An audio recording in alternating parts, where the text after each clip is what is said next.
Сайн байна уу? Тами байна. Энэ удаад ChatGPT-ийн мэдээллийг Claude руу хэрхэн шилжүүлэх, мөн дизайнеруудын цагийг өгдөг жижиг ажлуудыг Claude-д хэрхэн бүрэн даатгах талаар тайлбарлах болно.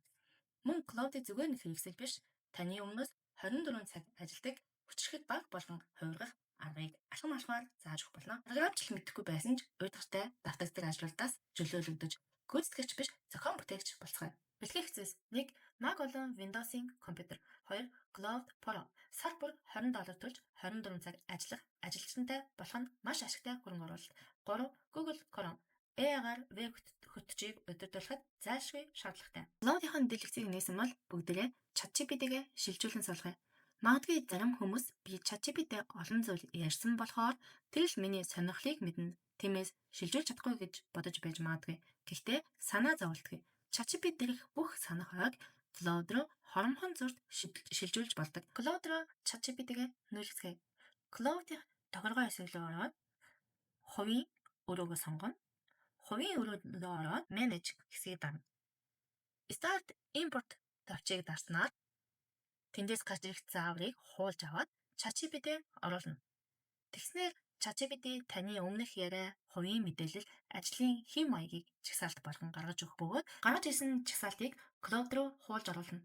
Ингэснээр Claude таны хүсэл сонирхол нийцсэн хариулт өгдөг болно. Өмнөх хичээлдээ хэлсэнчлэн чат нь асуулт асууж ярилцахад ашиглана.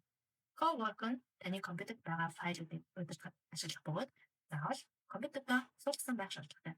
Код нь сайт хийх, дизайн гаргах, Figma-гийн кодыг бичгэд ашиглана. Claude дээр холболтой хэсгээ Customize Connects сонголтоо хийн.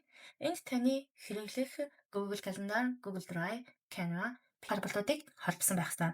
Хэрвээ танд холболт хийгдэг бол нэмэлт тэмдэгтээ дараад та өөрийнхөө хэрэглэх файлуудыг сонгож холболтоо хийх боломжтой. Мөн скиллсийг идэвхжүүлэх хэрэгтэй. Нэг удаа хийгдсэн ажлаа скилл болон хадгалж болох бөгөөд дараа нь өмнөшгөө зэрэгцлээрэй гэхэд хангалттай. Төлөөний мэд гэхэд миний Google Calendar болон Notion-ы ажлын жагсаалтыг шалгаад миний ажлын хэм маягт тогтсон цагийн хуваарийг гаргаж өгөөрэй гэсэн скилл үүсгэнэ. Ингэснээр Claude таны ачааллыг тооцож бүтээлч ажлуудыг өглөөнө, жижиг ажлуудыг өдөөс хойш хийхэд хуваарлаж өгдөг. Claude дээр тохиргоо хийлээ.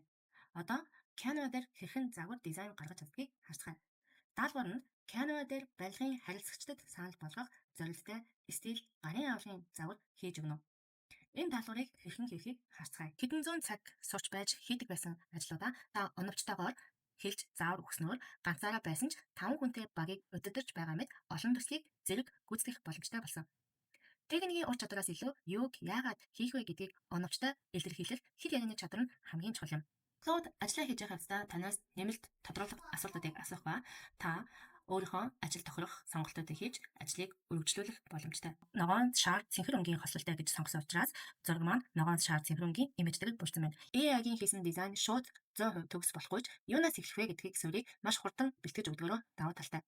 Загвар гаргах техникийн ажлыг AI-д татгаж та өөрөө агуулга болон стратегийн шийдвэр дээр төвлөрөх боломжтой болно. Хэлгээд Claude дээр Canva-г сонгож идэвхжүүлсэн байх ёстой. Canva-да мөн нэвтэрсэн байх шаардлагатай. Claude танд хэд хэдэн дизайны загвар санал болгох бөгөөд та тэндээсээ сонголтоо хийгээд ажиллах боломжтой. Claude-ийг ашиглах нь зөвхөн цаг хэмнэх биш, таны эрх чөлөөг эргүүлэн авахын төлөө өөртөө хийж буй хөрөнгө оруулалт юм. AI-д зүгээр асуулт тавьдаг үе дууссан. Одоо AI-гаар дамжуулан ажлаа удирдах үе ирлээ. Таагдсан бол сувгаад агаад лайк дарахаа битэн мартаарай. Үзсэнд баярлалаа. Дараагийн видеогоор уулзцгаая.